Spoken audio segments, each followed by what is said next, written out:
All right, let's just jump right into this explainer. Today, we're unpacking the absolute most harrowing part, the final act of Stephen Crane's true-life survival story, The Open Boat.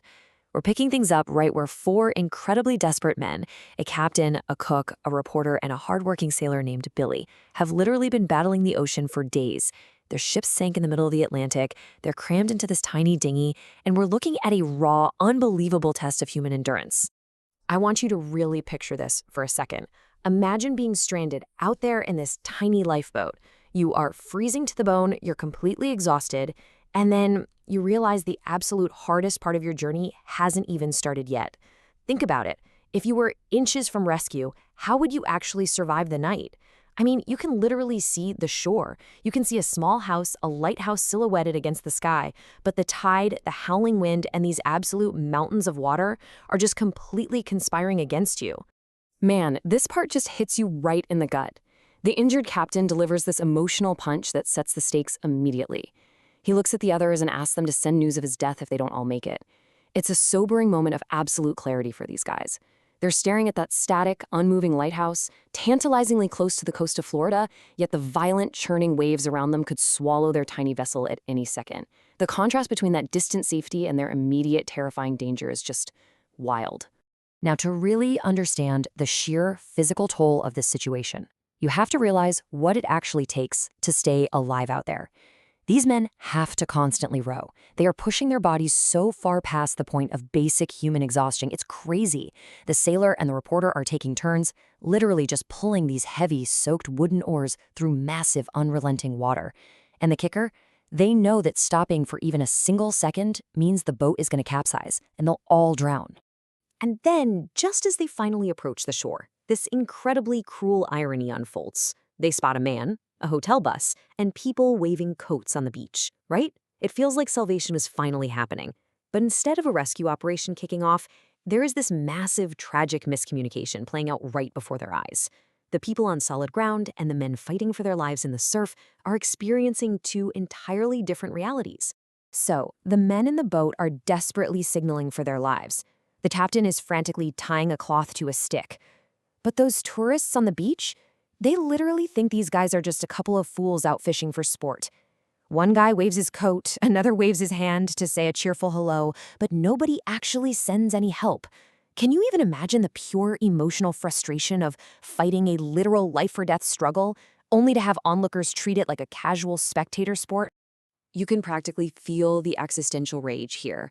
This cruel tease just breaks them. They're left screaming into the void, begging to know why fate would bring them so incredibly close to safety, letting them literally see the sand and the trees, only to let them die out there on the water. It's an overwhelming psychological torment.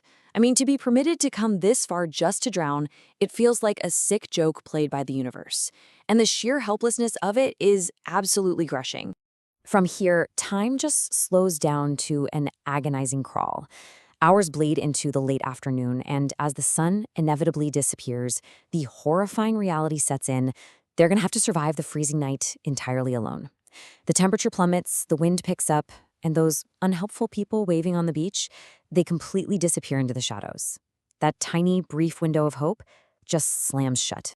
So as absolute darkness falls, the sailor and the reporter are back to taking turns rowing. They're desperately fighting the low, thunderous sound of the crashing waves, just doing anything to keep their tiny boat afloat. It is pitch black. They can hear the rumble of the land, but they can't see it anymore. The only certainty they have left in the world is the brutal rhythm of survival. Keep moving those oars or the dark ocean is going to pull you under. Honestly, the psychological strain gets so intense and actually kind of absurd if we're being honest. The cook, completely delirious, just randomly asks the guys what kind of pie they like best. And the others? They just absolutely snap at him to shut up.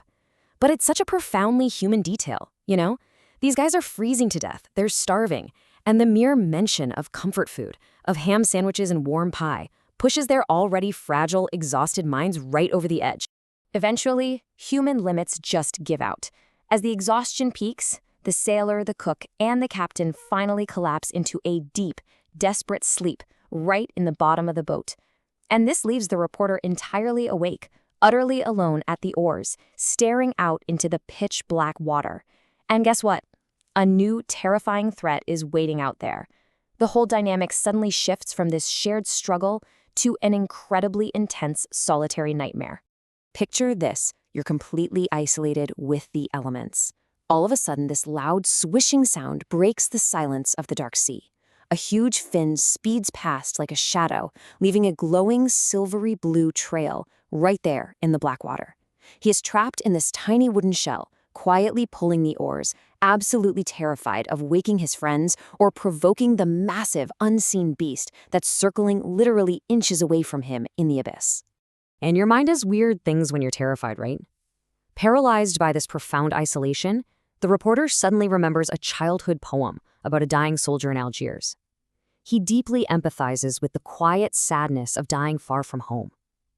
Out here in the dark, with a shark circling and the cold sinking deep into his bones, the reality of dying at sea without ever touching land again finally hits him with full, crushing, melancholic force. Somehow, miraculously, they actually make it through the long night, rowing hour after agonizing hour. But when day breaks, the cruel hope of a beautiful sunrise is violently contrasted with a devastating realization. The beach is totally empty. No rescue is coming. 0 boats are launching to save them. So the captain has to make a grim announcement.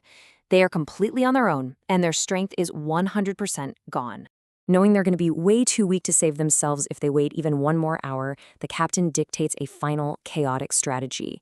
It is a terrifying do-or-die maneuver. Here's the plan. They're going to intentionally turn the boat toward the beach, let the violent surf completely crush and sink it, jump into the freezing water, and just try to swim for their lives before their muscles give out completely. So they go for it.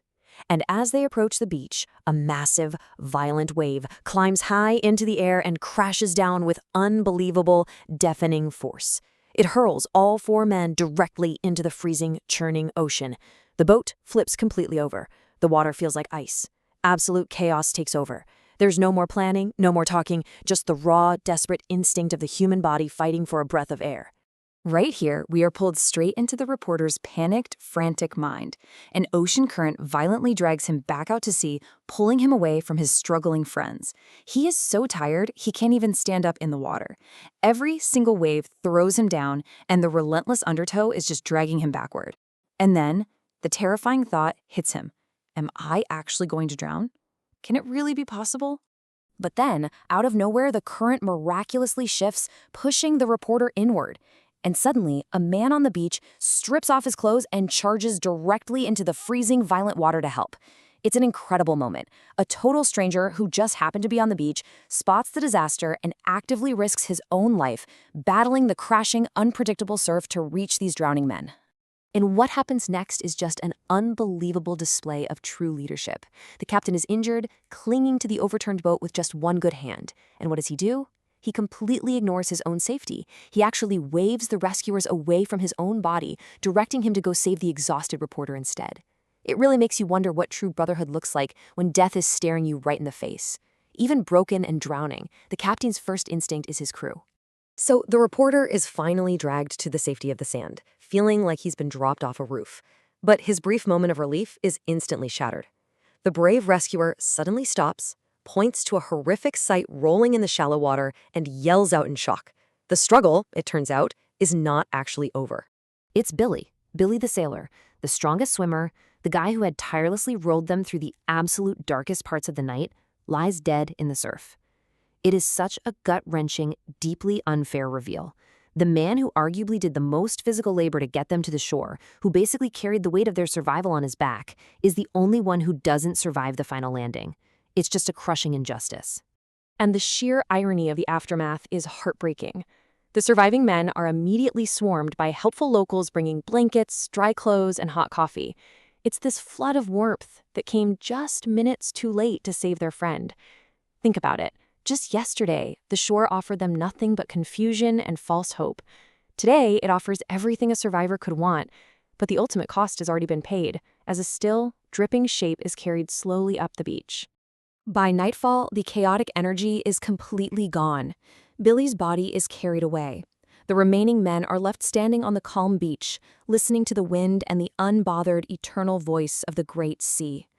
They just look out at the white waves rolling under the moonlight, profoundly and permanently changed by the sheer trauma of what they've endured over the last few days. So, what does this all mean? Ultimately, this story forces us to stare right at the absolute indifference of nature. The ocean didn't target Billie out of malice, and it certainly didn't spare the others out of mercy. It just existed, massive and totally uncaring. And I really want to leave you with this one thought to chew on. When we are face to face with the raw, unpredictable power of the natural world, is human resilience actually enough? Or are we really all just completely at the mercy of the tide?